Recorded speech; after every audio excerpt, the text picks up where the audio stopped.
everyone. Welcome to the Master the Basics podcast. If this is your first time tuning in, hello and welcome. We are here to speak all things life, all things health, faith, career, and mindset. So if this is something you're interested in, make sure to hit that subscribe button and follow on our socials. We're going to link everything in the description box below. So, let's get it started. Today, Marcus and myself would like to talk about fear and limiting self-belief. I think this is a topic that everyone, each one of us, is familiar with and has probably experienced before, which I believe is totally normal.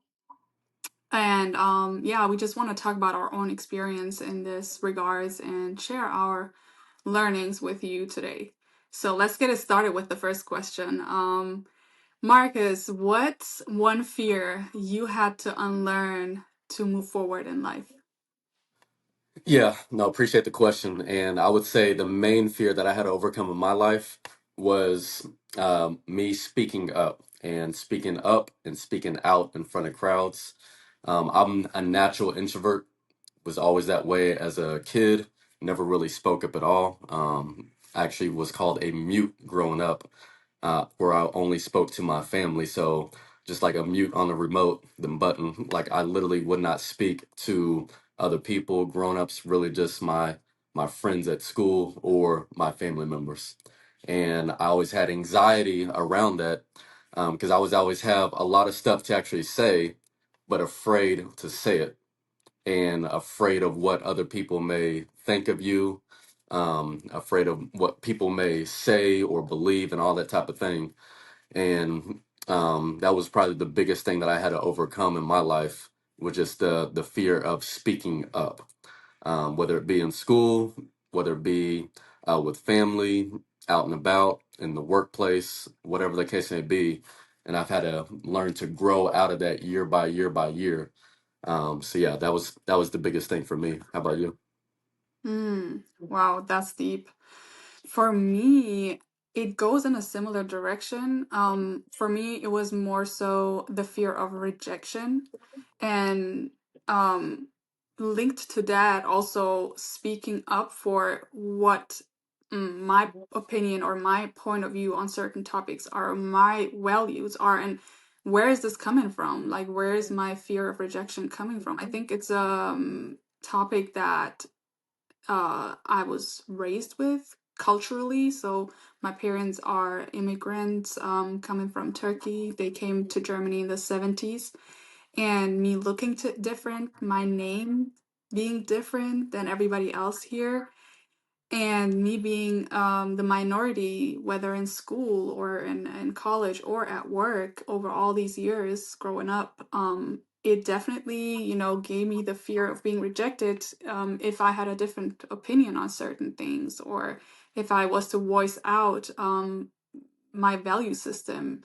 So, yeah, I was brought up with, always putting my best foot forward, always like, looking good, achieving things, being successful, and being liked by people, which again is a cultural thing. So I really had to learn over the years that it doesn't matter if I look different or if my name is different. I am allowed to have a different opinion and voice that out. So yeah, that's big lessons learned that has shaped, my personality over the last few years and made me more confident in the person that I am today. No, that's good. No, I agree with every single thing that you said, and that was that was a lot of good stuff, a lot of good fruit from that. I did want to ask you a question. How do you recognize when a belief is holding you back? Mm, that's a good one. Um, I am a person of, gut feeling and intuition. So I'm really, really big on that. And I have learned over the years to listen more to that. So whenever I feel like something is not feeling right to me and I start doubting myself, that's where limiting self-belief, is stepping in. I start to think about why that's happening to me.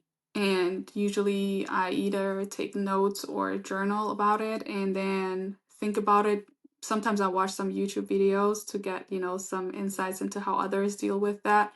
But usually I notice quite fast when there is, something that's holding me back. And once I think about it further, I gain more clarity, and I also, basically rethink why that belief is holding me back, um, and act on it, and basically do positive self-talk. I think positive self-talk is a big thing. A lot of people are not doing that. Instead, we're comparing ourselves to others or societal ideals. And I don't think that's right. I think you should be proud of yourself, you should be proud of your achievements, and you should believe in yourself, because that's key if you want to live a happy, fulfilled, and successful life. So that's what I do. I educate myself, I talk to people, friends, and then also just watch. Social media is a big thing that we can take advantage of. So Yeah, yeah, YouTube University or maybe TikTok University it is for me. yeah, What about absolutely. you? No, I definitely agree with that, and I love what you said about positive self-talk, because that's something I didn't used to do for myself, especially at a younger age. Like we get so caught up on our head, because I dealt with a lot of anxiety, not even like realizing it was anxiety at a younger age, which caused me to have the fear not to speak up and all those type of things. So you start getting your head is saying, "I can't do this," or "I'm not worthy of XYZ," or "I don't deserve this. I'm not ready yet." All those type of things.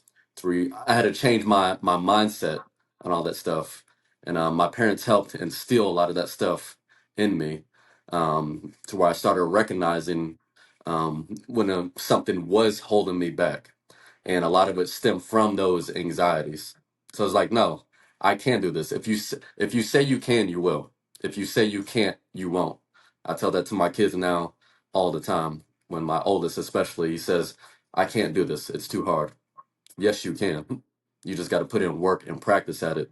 And the more I started practicing at stuff that I felt that I wasn't really good at, that caused anxiety, that's what helped me recognize a lot of stuff to help start getting better at a lot of things, like speaking. I wanted to get better at speaking, so I practice speaking. I practice my speeches, to where, whether it be at school or whether it was in the workplace now, if I have a presentation coming up, what was the anxiety that was holding me back? All right, it was people not liking what I said or how I said it or tone of voice, all those different type of things. So I would practice it over and over and over and over and over again, even like on interviews and all that type of stuff, to help recognize what was actually causing that disbelief in myself. To where now I'm like, okay, people love what I have to say. People will love what I have to say, because if I need to educate myself on the stuff that I'm speaking about. And now a lot of the stuff that I speak about is the stuff that I've been through. So what's the best thing to talk about is yourself, because you've lived it, you've been through it. So now a lot of that I've ingrained in myself to where it removes that anxiety. I still recognize it when it comes. And like you said, I get like a feeling, a stirring in my spirit, when that Holy Spirit talks to you and everything. So I get that gut reaction, that gut feeling, all those type of things.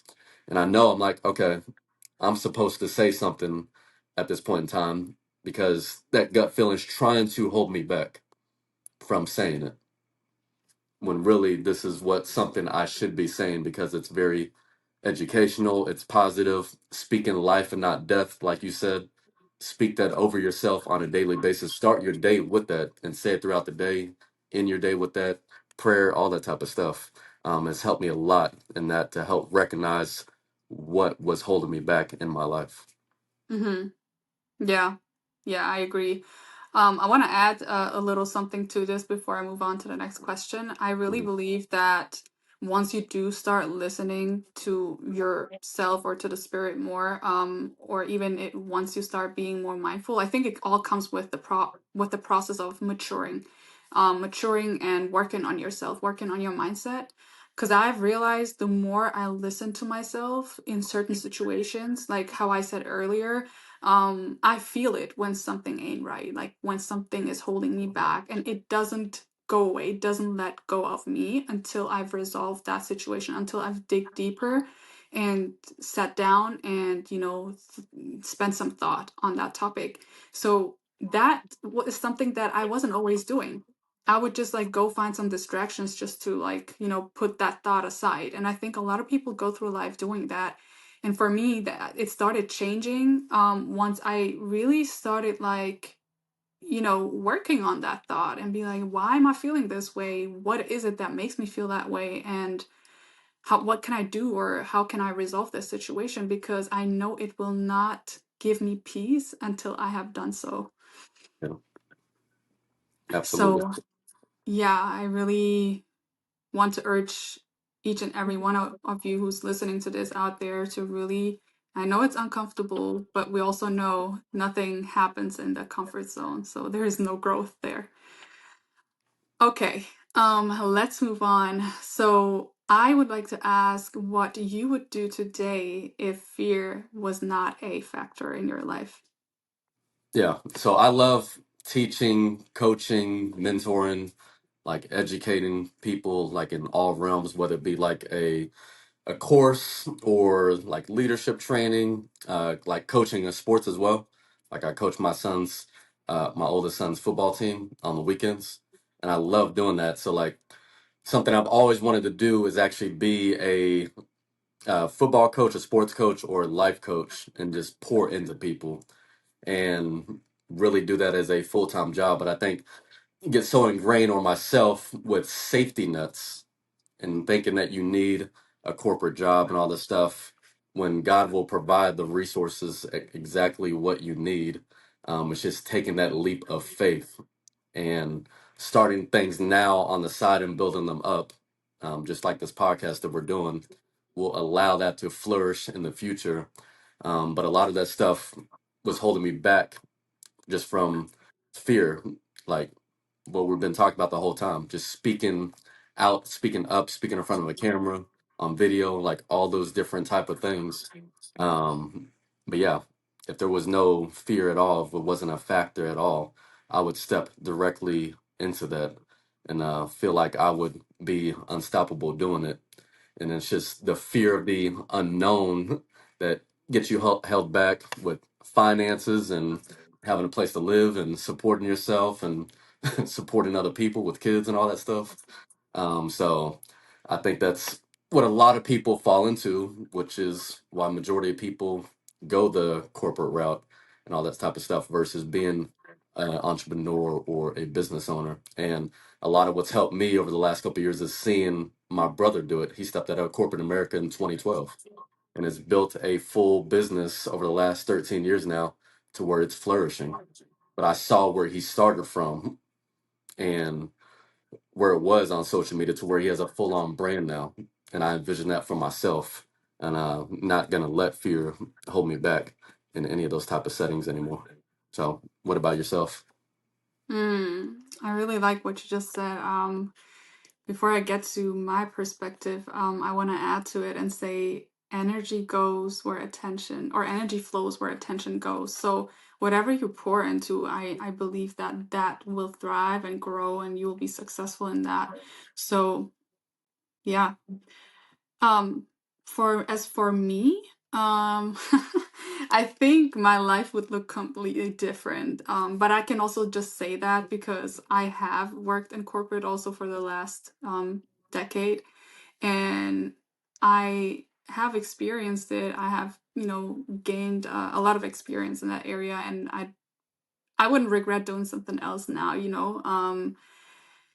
I honestly would give up everything. I don't want to say everything, but I would give up the life that I'm living currently. I would move away from Germany because the weather here sucks and the people are not the most pleasant to deal with sometimes. But I don't want to blame them because how good can your mood be, when you're living in a country where the weather is like 80% just gloomy and gray. So, and I do believe that weather plays a big factor. But I would move away. I would go somewhere warm. And then, just like how you said you love coaching people or kids, I would probably build multiple businesses based on my passions. So, yeah, when I was younger, I always wanted to open a dance school because I love dancing and I've been dancing for a long time. Or I would definitely want to open a small coffee shop somewhere. I really love, the nice things in life. But apart from that, I thrive from supporting people. So I would definitely want to be a or continue being a mentor. I'm already mentoring people or have mentored people in the past, which happened naturally. People would just approach me and ask for advice, for example, at work or even in my friend circle. But I would definitely continue because when I think back of certain situations that I've been in, I have always wished to have a mentor besides my bosses. I had good bosses. I had also not so good bosses, but the ones that were good, I always had a good relationship with. So I would want to offer that to people in need. And then also just work on my passion projects and see what happens. I really believe, again, if you put the time and energy and effort into whatever you love doing, you will be successful in that. So, yeah. And I ever since being a child, I believe that the world is my playground. I don't want to limit myself to just living in one spot. I've always wanted to explore the world, so that's definitely going to be a thing that I would continue exploring further if it wasn't for the safety and security that you mentioned earlier. I think that's really the fear that people are having or facing. The financial safety is a big thing. So I get it, and I totally understand where that's coming from. If you don't already come from a family that has money or that has provided you with money, then it's definitely not an easy thing to do. So nevertheless, I would still want to encourage people to do whatever they're passionate about. I remember my first ever boss, and I was an intern back then, telling me that when I was speaking to him about considering a master's program, and I was telling him, hey, I'm thinking about doing accounting. And then he asked me why, and I was like, well, I think I have good job prospect out there. And he was like, you should never do something because you think there is good prospect out there. You should do it because you're passionate or you want to do it. So looking back, and I never forget that conversation, looking back to that, it definitely makes sense. Absolutely. Your passion often leads to your purpose. Exactly. And I believe that we're all on this earth to fulfill a certain, purpose in life. Absolutely. Okay. Amen to that. Yeah. All right. I think we're coming to the end. We can wrap up this episode for today. Did you want to add something before we close out? Yeah, I would just tell everybody like fear is common. It's going to be something that's human based, but we have to learn to work on our mindset to help overcome that and understand that you've already been given every single gift and talent that you need. You just have to believe in yourself to step into it and block out fear every single step of the way because that's really just the enemy trying to attack your mind. So when you understand, you're confident within yourself, people will see that, understand that, flow to you, flow towards you, and flow with you, and keep those people grounded around you every single step of the way to help build you up, speak life into you, and that you can be a vessel to not only them, but to other people that you may not even know, and just be a blessing to everybody. Amen. Okay. Cool beans. All right. So if you liked our episode on this topic, or even like past episodes, don't forget to follow us on TikTok, Instagram, Threads, YouTube, Spotify, where you can subscribe to our channel. And stay tuned in. I guess we're gonna hear you back in the next episode. Have a great one, everyone. Later. Bye.